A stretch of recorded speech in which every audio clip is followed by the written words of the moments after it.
Welcome to the Unfettered Wealth Podcast with Eric Tashlein from Connecticut Capital. In this podcast, we help business owners and successful professionals plan for better wealth outcomes. Join us for this journey where we explore ways to help you identify better wealth decisions to help you achieve an unfettered life. It's time to ask yourself, what do you want more of? Hello and welcome to Unfettered Wealth with Eric Tashlein. Eric, how are you today? Hey, I'm doing great, Eric. All right, we are talking about a heavy-duty topic. Not really, it's not heavy-duty, but knowing your retirement risks. That's something that you said that we're going to be speaking about today. And obviously, there's lots of risks in life in general, but specifically in retirement, what are the biggest risks we need to talk about today? Sure. So I think, most of our clients come in, they're working hard, and they just need help in some perspective. And I think financial planning generally is just about preparing for the unknown and at least addressing some of the risks that occur. So I think it's, retirement planning, it's not just funding your IRAs and 401ks, but I think you really do need to do some thoughtful planning, especially in environments like this. I mean, things come up that you never expect. I mean, COVID as an example, I don't think we ever had that as part of our financial plan, but we do address black swan events, which COVID is. So today, I just wanted to talk to individuals that are thinking about retirement and just address some of the concerns that we have for folks so that they can incorporate some of that planning into what they're doing. Yeah, and I think that, you said it best. Every advisor thinks about and maybe talks about the black swan events, but that really checks the box off on, a longer term risk and something that we haven't thought of before. But I know that the planning that you do really kind of covers a lot of that with your retirees because you plan for just in case. Absolutely. I think these days you just have to be very vigilant. We'd always recommend a certain amount of cash. The typical financial plan, you'd see, have 3 or 6 months of cash. Well, like you said, in this environment, it could be through 2022. We have started seeing some corporate layoffs from friends and family and clients here that, we didn't necessarily expect to see. We probably wouldn't have seen without COVID. So I think really being hyper-vigilant, doing a financial plan, if you've been putting it off, I think is really smart. And so I wanted to talk to you about just some of those things that you should address, especially in an environment like this. All right. So what's the first one we want to talk about? Well, for sure. When you think of COVID, you think of health, right? And so, definitely presents some challenges. I would say, especially for most everybody, having a healthcare proxy, having a healthcare agent, right, in this environment, if somebody has to make decisions for you as part of your will planning. Absolutely. And then also some of the costs that can come from that. I know a few people that have had COVID and, they're not 100% and it's been months. And so basically, just you almost need to factor in extra buffers along the way if you get sick. If you get really sick also as part of your retirement planning, if you end up in assisted living or, God forbid you end up as an older individual in a nursing home, the cost there, it's $160,000 a year in Connecticut now. It's crazy. The good news is if you move down south, it's usually about half of what you're paying here. But those are things that need to be addressed, especially, we all talk about clients and, great, you have $1 million in your IRA. But, if you think about it, you end up getting sick, you're in a nursing home, $160,000 a year coming out of that. You're not going to be able to deduct all of those healthcare costs. So there's taxes. You might be taking out $200,000 a year out of the IRA to pay some of those costs. So that's one issue you need to think about for sure. The flip side of that is that let's say your health remains perfect and you live to age 100, right? And I think that's something that you also need to think about anyway. You don't want to outlive your money.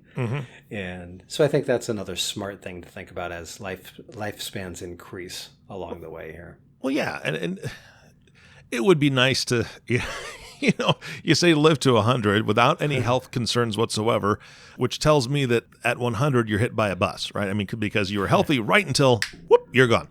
However, Right. If we're living to 100, it's usually because technology has advanced, healthcare has advanced, and that comes with cost.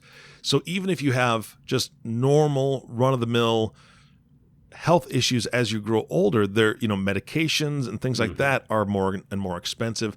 Not everything's taken care of by, the different plans that you have. There are some out-of-pocket costs. So again, that longevity risk, I think, is what really it's termed living that long life. It's a beautiful thing, but obviously it's going to get more and more expensive. And so, boy, me just thinking about planning to 100 right now, it's way too big of a, that's more than what I've lived so far. I mean, as far as I'm 46 years old, that's a whole nother 46 years plus 8 more. That's just crazy to me. I can't even think that way. It is funny too, and I'll stay apolitical, but if you think about our candidates now, we all know everybody in their, mid to late 70s. And I'm like, you do start losing it a little bit at that age, at least, some of my family members along the way. And I'm like, dear Lord, I got 2 guys running that are almost 80. But, that's all that I'll say on that. Yeah, okay. That's a good spot right there to move on to the next topic. What is that? So sure. So some of the other risks certainly are, you're counting on a steady income, right? We do your financial plans. It shows you working up until 62 when you retire, but we all know that's not always the case. I mean, as I said earlier, people, we're seeing some corporate downsizing. You're seeing some layoffs. And so those are things you need to be prepared for, right? And it might mean saving more at an earlier age if you can, or saving more at the age that you're at. And also with some things we have seen over the years, especially in this environment, I mean, business valuations are not what they used to be even a year ago. Depending on the industry you're in. I mean, certainly if you own a medical-based company, maybe your valuations have gone up, but by and large, I think the majority of the economy has been affected to the tune of 10 to 30%. And so if you were counting on selling your business and that's a large part of your asset base, which is normally the case, I mean, you've probably been affected. And if you couple that also, if you were thinking, hey, I'll sell the business, or or I'll leave the job that I'm in because I'm not thrilled with it. I mean, we all know, once we're into our 50s and 60s, it's harder to find new jobs, at least the type of high-paying job that maybe you've become accustomed to. So those are some things that, again, working with financial planners, just make sure that they're thoughtful to some of the realities of heading into home plate here when it comes to retirement. Yeah, and that's something that we've talked about before on previous podcasts. And it's not every company, it's not every corporation out there, and we're not trying to paint a dirty or bad picture, but we've known for many, many years that the pension has been gone, that a lot of times companies look at, downsizing, and some of the older, more well-paid members of that company are let go because of the fact that they can get 2 bodies in that door for the price that they were paying the 1 body. And that's a harsh reality. It feels bad. We don't like it, but the company is trying to do what's best for the company itself and the stockholders and all that jazz. And so that becomes really, really difficult to face if you're put out earlier than you expected. And again, like you said, then try to go to another company and get that same kind of pay when they're looking at the same situation going, oh, well, we can bring in some young blood for way cheaper than what you're looking for. And so that becomes really tough. And it's a good point to make. Yeah, I mean, I think it can be reality. And I think, unfortunately, in the days of pensions and 40-year careers, the gold watch, there's been some cracks in the corporate armor lately, and that's just not the case anymore. So just, things you need to prepare for. The some of the other issues we see are inflation risks. It's funny, I have somewhere in my office stamps from the 1976 Olympics. Oh, all right. Yeah, which are kind of cool. They're colorful. They have the rings on them and different scenes. But they're 13 cents, right? And so inflation is something that it's been subdued, over the last decade or more. But, a 13-cent stamp, I mean, a stamp today is 52 cents or if I'm thinking correctly. I think it's about that, yeah. I don't know when the last time I sent a letter was, I'll be honest. I know, right? Me neither. And but that's, I think if my calculator's right in my head, that's like a 300% growth of that cost over a little over 40 years.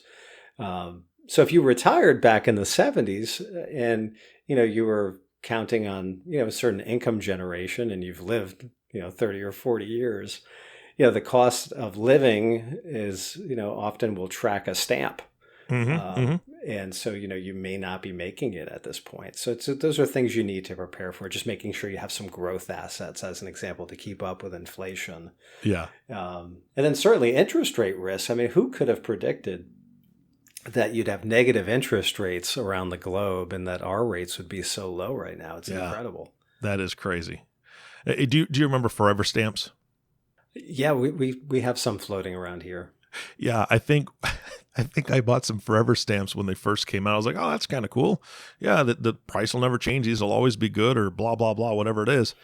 I still have those same ones because that's how little I send any mail. That's awesome. I don't know what price I bought them at, but it was probably like at 47 cents or whatever. So I'm good for stamps. So anyway, if anybody needs to borrow one, just write me a letter, put a stamp on it, write me a letter. I'll send you a forever stamp.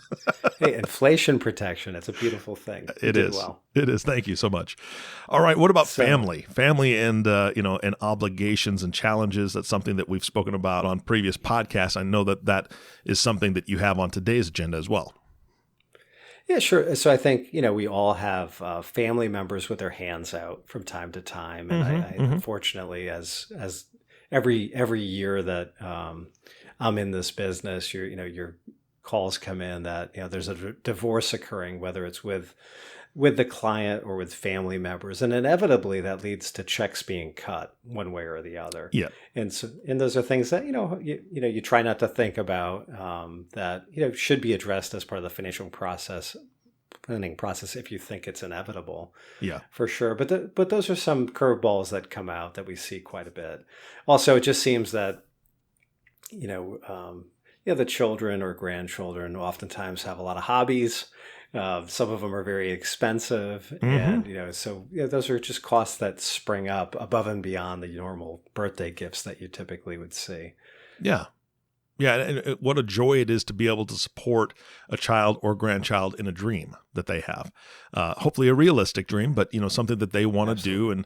And I would love it if my grandson decided he wanted to get into programming, right, and tinker with robotics and things like that. But that can be an expensive hobby, and that can be something that costs a bit of money to get into, and I would love to be able to fund that for them. And so even if it's, we consider it an obligation, it's something that I think most of us would love to be able to do. And I don't know if that should be part of an emergency fund of some kind, just in case, or if that's something we actually plan for. What are your thoughts on that? So I think planning for it, I mean, inevitably, I think, for the most part, everybody cares deeply about their family, right? Yeah. And they just want to help. So whether it's weddings or other, costs that come up like college, I think we always try to incorporate it as part of the goal process for sure. Nice. Yeah. Some unknowns just in case. Great. What else? Yeah. I mean, so a couple things. So just kind of maybe circling back a little bit is, I think in this environment, we're talking about risks and retirement risks. I think having concentrated assets in this environment can hurt you. I mean, certainly if you own some of the big tech companies, if you're working for a big tech company, you're probably doing pretty well today. But on some of the other companies that are not, that's where the diversification can come in handy. It doesn't assure that you don't have losses. But it's definitely helpful. I mean, if you had all of your money in, commercial real estate at the malls right now, you would really be in dire straits. Yeah. For sure. So I would just say, making sure you're thoughtful with diversification and your allocations as well. And then certainly, some of the other things that come up are government policy and global economics. Whether it's higher tax rates that can come up. I know here in Connecticut for sure, it's, income tax, property taxes, and a gas tax is so high. And I'm always reminded of that when we travel out of the area. So there's a bunch of taxes that come up that seem to go up higher every year. And then the other part of it, which, we hope never happens. I mean, Social Security has been such a godsend for so many Americans.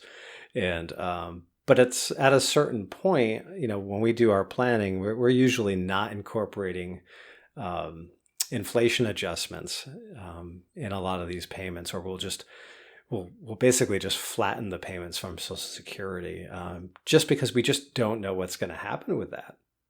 Right? What do you mean by that? Well, I think it's a promise that's been made to retirees that is drastically underfunded. Mm-hmm. So I think at some point, I'm not sure, I'm not saying anytime soon, but I think at some point in the future that you'll see Social Security benefits maybe a little different than what you had imagined. I'm not saying they'll go away. I don't think that's the case. But I think as part of our financial planning, we are not projecting robust gains in Social Security benefits throughout your lifetime of retirement. Yeah. I think most of our clients want us to plan that way also, just it's a little more conservative approach. So if the government does keep its promises when it comes to Social Security, then they're okay, they're better off. But I think it's one of those things we need to think about. And also, Medicare costs as well. Right now it's definitely a more reasonable cost than my health insurance bill. I think, I'm paying like $2,300 a month for my health insurance right now. It's crazy. Wow. Yeah, wow. It's insane. And I think I have like a $10 trillion deductible. But Medicare has been pretty reasonable. It's been a really an effective plan for our retired clients. But those things will change, and public policy certainly changes along the way. And those are just things you need to plan for. Yeah. And these are all things that it's a lot to think about, right? I mean, it's a lot to take in. The diversification piece of it, the things that are out of our control, the unknown. And these aren't fear tactics, or we're not trying to scare anybody, but and I think that the solution to making sure that people aren't, thinking that we're trying to instill fear in them is to make sure they know that you will and your team will take a look at what they've got, right? I know that you're happy to take a look and say, hey, look, let's break it down. What do you got? What are you looking forward to in the next 5, 10, 15, 20, 30 years, whether they're pre-retire or even if they have already retired? I know that you are more than willing to take a look and say, hey, look, let's just sit down and talk about it and kind of relieve some of that stress. So how do they reach out? How do they get a hold of you? What does that process look like, Eric? Yeah, sure. No, I'm happy to work with anybody that's listening, of course. And, we always suggest just, give us a call. We'll spend 15 or 20 minutes on the phone with anybody that calls in, really, because our mission is to really leave people in a better place than when they've called us, and whether or not you're a fit for us, if we're a fit for them. But I would say just, give us a simple phone call, 203-877-1520. Even easier, go to our website, connecticutcapital.com, and you can book a meeting through there, and we can take it from there. But I think it's really important, especially just in this environment, is just a financial plan can help you mitigate, some of the risks that we spoke about, the retirement planning, the tax planning, and more. And I just think it's a really smart thing to do for you and for your family. Absolutely. All right, I'm going to put you on the spot right now. And the listening audience, you need to understand this is something I really, truly am putting him on the spot right now. I would love it if you would create an email for this podcast specifically, not this one, but the entire series, the Unfettered Wealth Podcast. Sure. Audience, I would love for you to email your questions in. When you're listening to these podcasts and you think about the things that Eric's talking about, I'm hoping questions come to your mind about your specific situation. And I would love for you to email those in. So can we get an email created for that purpose, Eric? Sure. So let's call it podcast@connecticutcapital.com. podcast@connecticutcapital.com. Write it down. Email in any question that you've got, because what we'll do is we will in the future have a podcast of your questions. I know that Eric and his team will answer your question when it comes in, but we'll also put it together with other questions that we receive so that we can have a podcast specifically answering those questions, because you're not the only one. You're not the only one with a question about your retirement or your pre-retirement or how diversified you are or how to diversify or how to know if you have a good advisor or how to deal with family obligations and challenges in those situations. Please email those questions in. You'll get an answer, but you'll also hear it as part of a podcast because there are other people with that same question. I pretty much guarantee it. So that's first thing. Second thing, this is really going to challenge you, Eric. I would love for you to find somebody, maybe a guest, or let's get your maybe you can poll some of your retirees right now that you work with. I'd love to see if we can put together a list of things that retirees can do for extra money, just for fun. Not necessarily like they have to have it, but maybe some ideas out there that retirees haven't thought about if they want to maybe earn a little bit of extra money so they can give some extra money to the grandkids, or they want to support a charity, or they want to do something like that. Or maybe they need a little bit extra because they do have some healthcare expenses that they see, and trying to re-enter the workforce is tough. So I'd love to do a podcast on some ideas for retirees to earn some extra money for fun. Yeah, that's great. No, good. Listen, I'm so glad you brought up the podcast email. That's awesome. And, we'll look forward to hearing from our audience. All right. Well, let's do that. Eric, thank you for your time today, and thanks for being flexible. Of course. You betcha. And to you, the listening audience, thank you so much for tuning in and listening to the Unfettered Wealth Podcast with Eric Tashlein. If you have not subscribed to the podcast yet, please click the subscribe now button below. This way, when Eric comes out with a new podcast, it'll show up directly on your listening device. This makes it really easy to share these podcasts with your friends and family, and I'm asking you now to do that so that your friends and family will also email in some questions, because I really want to challenge Eric and his team to come up with those answers and deliver them to you. Again, thank you so much for listening today. For everyone at Connecticut Capital Management Group, this is Eric Johnson reminding you to live your best day every day, and we'll see you next time. Thank you for listening to the Unfettered Wealth Podcast. Click the subscribe button below to be notified when new episodes become available. The information covered and posted represents the views and opinions of the guest and does not necessarily represent the views or opinions of Connecticut Capital. The content has been made available for informational and educational purposes only. Content should not be construed as personalized investment, legal, or tax advice. Please consult your advisor, attorney, or tax advisor in regards to your individual situation.